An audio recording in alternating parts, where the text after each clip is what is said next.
Assalamualaikum warahmatullahi wabarakatuh. Assalamualaikum. Hai para pemirsa, bagaimana kabar hari ini? Semoga Allah tetap melindungi kita semua. Perkenalkan, kami dari YPPI HUT atau Yayasan Pembinaan dan Pemberdayaan Insani HUT Samarinda. Kali ini para pemirsa ada di segmen yaitu bincang-bincang bersama. Dan yang mana di segmen ini isinya nanti adalah berbincang-bincang tentang masalah pembinaan karakter.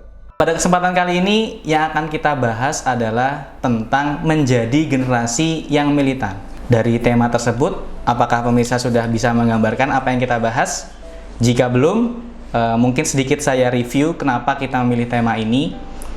Kata militan berdasarkan Kamus Besar Bahasa Indonesia berarti bersemangat tinggi, bergairah dalam menjalankan suatu organisasi.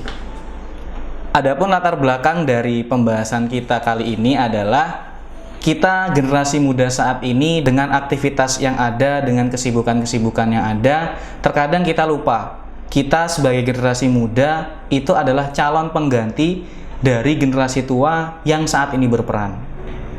Kemudian kita akan sadar bahwa kita adalah sebagai generasi pengganti itu ketika semuanya terlambat, yaitu ketika para generasi tua sudah meninggalkan kita. Nah, dari permasalahan tersebut, kira-kira apa nih yang bisa kita lakukan untuk menjadi generasi yang militan? Perkenalkan, bersama kami sudah hadir Bapak Wildan Taufik. Bagaimana kabarnya Bapak Wildan Taufik? Alhamdulillah, baik, sehat. Jadi dalam kesempatan kali ini nanti akan kita bagi menjadi dua bagian, Pak. Yaitu nanti pertama adalah pemaparan, kemudian setelah pemaparan nanti adalah sesi menjawab pertanyaan dari para pemirsa. Baik, kita mulai saja perbincangan kita pada hari ini. Pak Wildan, sudah siap Bapak? Ya, silakan. Agak grogi nih baru pertama kali soalnya masuk studio TV ya. Iya, Pak. Jadi Pak, untuk pembahasan kita yang pertama, kira-kira menurut Bapak Wildan, gambaran generasi yang militan itu seperti apa, Pak? Baik, terima kasih. Assalamualaikum warahmatullahi wabarakatuh. Seperti yang disampaikan dalam tema hari ini adalah tentang generasi militan. Juga sudah disampaikan apa sih sebenarnya makna dari militan. Militan sendiri memang mengandung makna sebagai semangat atau pejuang, ya. Bahasa umumnya adalah pejuang, seseorang yang punya tekad kuat dalam menjalankan sebuah misinya, organisasi, kelompoknya dan sebagainya. Nah, termasuk generasi muda kita, ya, di dalamnya adalah generasi-generasi militan yang diharapkan nanti bisa terus memperjuangkan tujuan dari organisasi kita sendiri, juga bisa punya kontribusi yang besar untuk bangsa dan negara.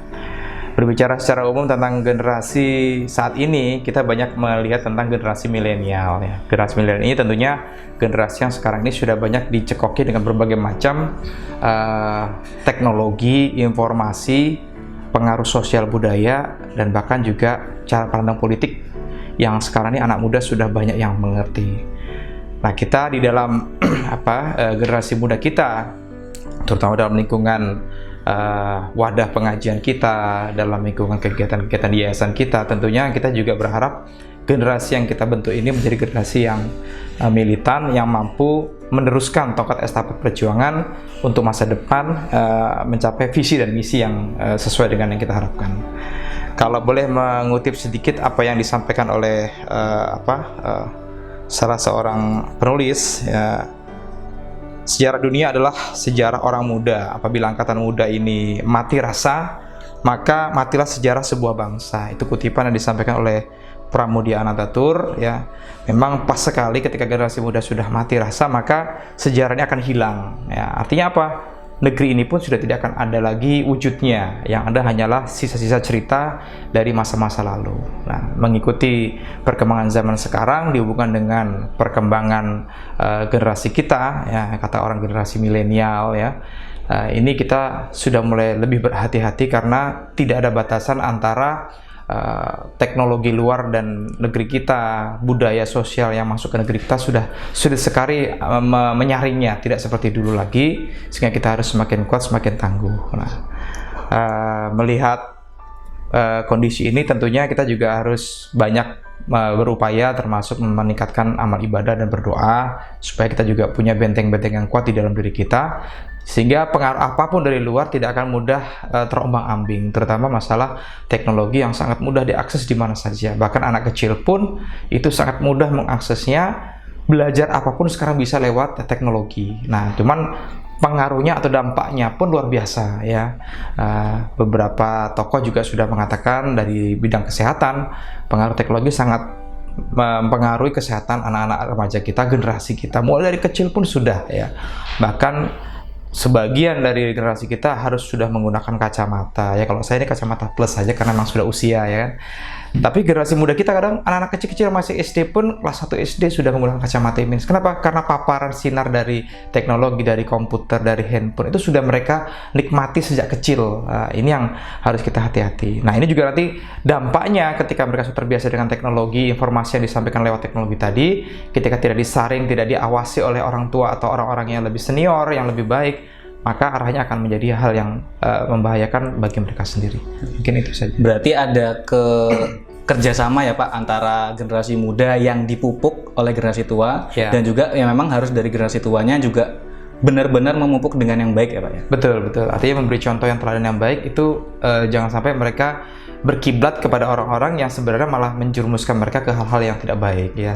Dilihat kasat mata, seseorang itu ya penampilannya baik, rapih, tapi pengaruhnya kadang-kadang negatif. Nah, ini harus kita cermati. Berarti termasuk juga orang-orang tua juga harus membagi-bagi anaknya akan bergaul dengan siapa termasuk. Betul ya. Jadi memang harus seperti itu. Jadi harus pintar-pintar memilih kawan dan teman. Jadi jangan sampai salah pilih. Karena kalau kita salah berarti ya arah tujuan kita, langkah kita juga akan salah selanjutnya. Kemudian memang kita harus menyadari bahwa keperluan teknologi sangat tinggi dan juga emang kebutuhan industri pun juga memacu teknologi supaya berkembang. Tetapi Pak, salah satu dari dampaknya itu saat ini banyak generasi muda yang apatis. Nah, kemudian untuk hal itu bagaimana pendapat dari Pak Wildan? Iya, jadi ketika bicara masalah apatis maka itu artinya putus asa ya. Jadi seseorang yang sudah masuk dalam kategori apatis artinya tidak punya semangat lagi untuk terus melangkah, untuk artinya apa, visi misi dia untuk langkah ke depannya sudah mulai suram. Nah, ini juga terjadi memang di lingkungan kita, mau tidak mau kita suka tidak suka itu sudah terjadi bahwa generasi kita juga sudah sebagian besar sudah mulai apatis. Kita lihat aja fakta yang ada sekarang, anak-anak muda karena keinginan tidak terpenuhi nekat mencuri. Keinginan tidak terpenuhi, mereka nekat melukai orang tuanya, seperti kasus yang beberapa waktu yang lalu ya kan, seorang anak sampai melukai wajah ibunya sampai 151 tusukan. Itu kan berarti kan sudah betul-betul apatis dengan apa yang sudah mereka terima. Nah, dan banyak lagi kejadian-kejadian sampai ada anak muda atau generasi muda yang harus bunuh diri hanya gara-gara patah hati misalnya. Nah, mereka tidak yakin bahwa langkah ini masih panjang sebenarnya, tapi mereka sudah putus asa, apatis di tengah jalan, mereka tidak yakin bahwa hidup mereka akan lebih baik nantinya. Itu. Oke, demikian tadi paparan dari Pak Wildan Taufik. Selanjutnya kita melangkah ke yang selanjutnya, yaitu sesi menjawab pertanyaan dari para pemirsa. Jadi mungkin sedikit saya beritahu ke Pak Wildan. Jadi sebelum ini dibuat, sebelum ini kita ambil gambarnya, jadi kami itu sudah menyiapkan suatu kuesioner. Jadi kuesionernya itu berisi tentang tema dan mungkin sedikit stimulan untuk para pemirsa di rumah. Dari stimulan tersebut ingin bertanya apa kira-kira, ketika setelah ditanya nanti kita masuk ke kita, kemudian nanti akan kita tanyakan saat bincang-bincang seperti ini. Jadi dari beberapa yang masuk sudah kami ambil beberapa untuk kita tanyakan kepada Bapak Wildan. Untuk yang pertama Pak, kira-kira skenario terburuk yang terjadi apabila suatu organisasi generasi mudanya itu semua apatis, kira-kira skenario terburuknya apa Pak? Ya, kalau bicara masalah langkah apa yang atau dampak yang terjadi nanti di akhirnya, kita sih semua sih sebagai orang Islam tentunya sebagai orang yang memang sudah diajarkan untuk selalu berprasangka baik, berhusnudzon, seharusnya kita berprasangka bahwa generasi penerus kita, generasi muda kita fine-fine aja, baik-baik saja. Walaupun faktanya untuk mencapai ke arah sana kita juga harus memastikan sekarang langkah yang kita ambil ini tidak salah, ya kan? Karena kalau kita salah langkahnya nanti maka akan berikutnya akan semakin berat bagi mereka untuk melaksanakan visi misinya tadi. Nah, tadi saya seperti sampaikan bahwa mereka juga tidak, sekarang ini generasi juga sudah pemuda kita ini ada sudah dibagi-bagi menjadi beberapa tipe. Sebenarnya tipe pemuda itu ada dua sebenarnya yang perlu kita cermati, bahwa ada pemuda tipenya tipe pemuda instan, ada juga pemuda militan. Nah, pemuda instan ini tentunya yang hidup dengan serba siap saji, mereka lebih cepat ingin berhasil, ingin cepat sukses dengan biaya yang cukup besar. Itu yang tipe-tipe pemuda militan, sehingga mereka tidak tidak punya perisai yang lebih kuat daripada pengaruh-pengaruh yang masuk. Nah, kalau beda dengan pemuda militan ketika melangkah dalam sebuah organisasi atau mencapai tujuan visi dan misi sebuah organisasi, mereka akan lebih tangguh. Karena apa? Mereka tidak dibentuk dalam waktu yang singkat, tapi mereka perlu waktu, perlu tahapan belajar yang cukup panjang sehingga mereka betul-betul kuat. Ya, termasuk misalnya peningkatan akhlakul karimahnya, pembinaan karakternya betul-betul terwujud sejak kecil, sejak usia dini mereka sudah terbentuk sehingga kuat. Mereka menjadi pemuda yang militan. Ya, itu yang dampak yang nanti bisa kita rasakan, maka organisasi kita akan hancur, akan punah. Ya, generasi bangsa ini akan hancur, tidak akan terwujud, semua akan buram, semua akan hilang. Nah, ini yang bisa terjadi nanti di masa depan. Tapi tetap kita harus berhusnudzon, kita harus bersangka baik bahwa generasi muda kita, generasi penerus kita harus menjadi generasi yang militan, harus mampu untuk menghadapi itu. Suka atau tidak suka, mau tidak mau, itu pasti akan terjadi dan harus dijalanin. Mungkin itu ya.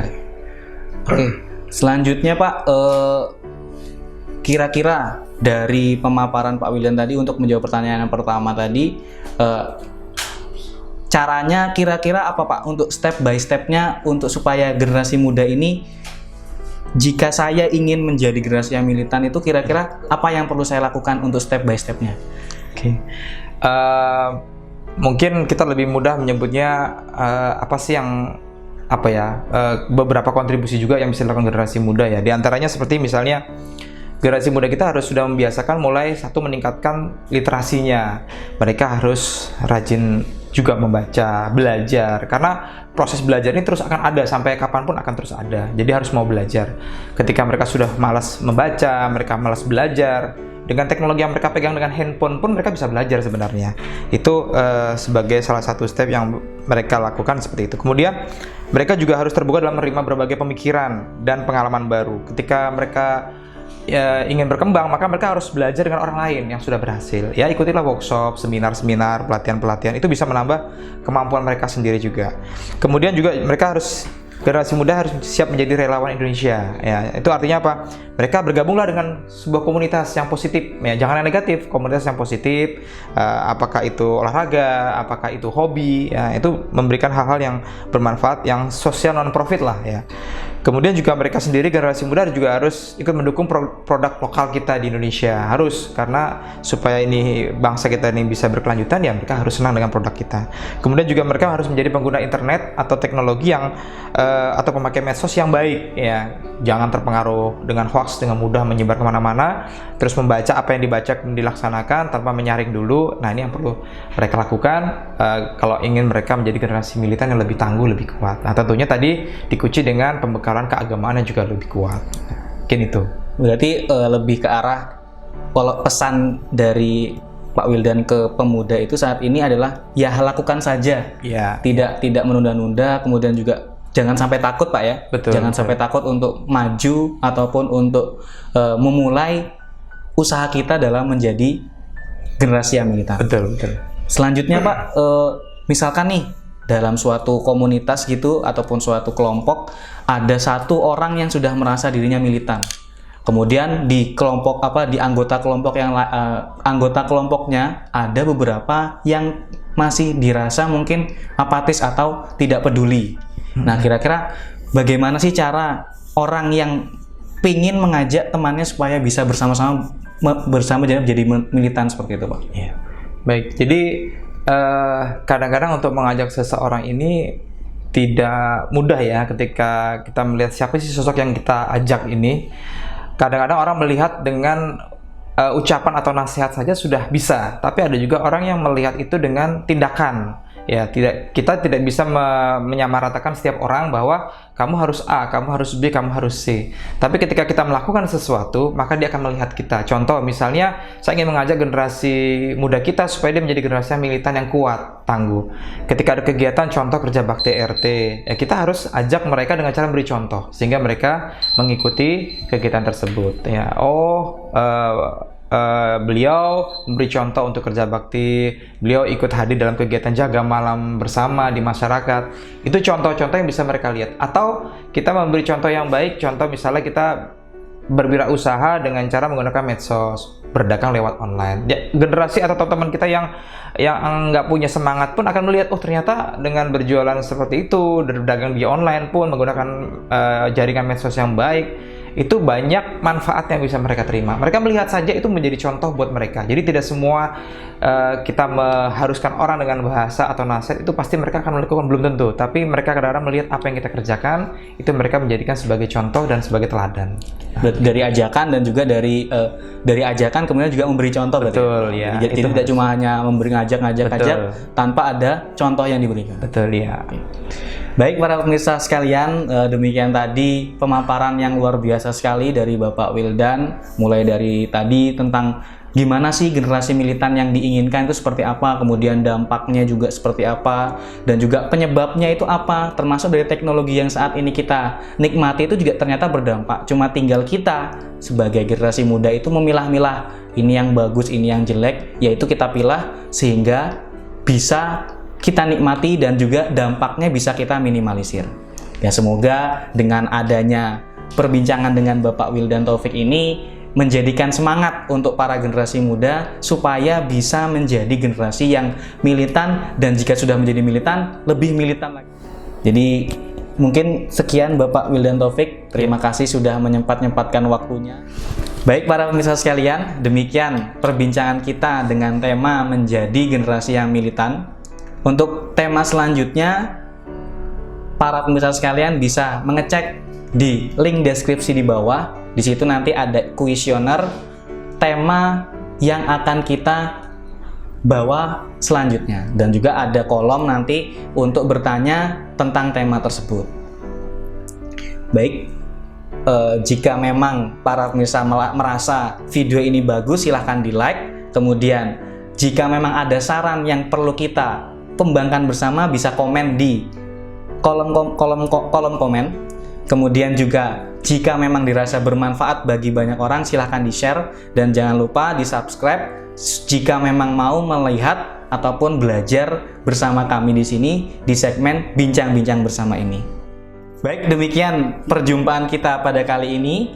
Assalamualaikum warahmatullahi wabarakatuh. Waalaikumsalam.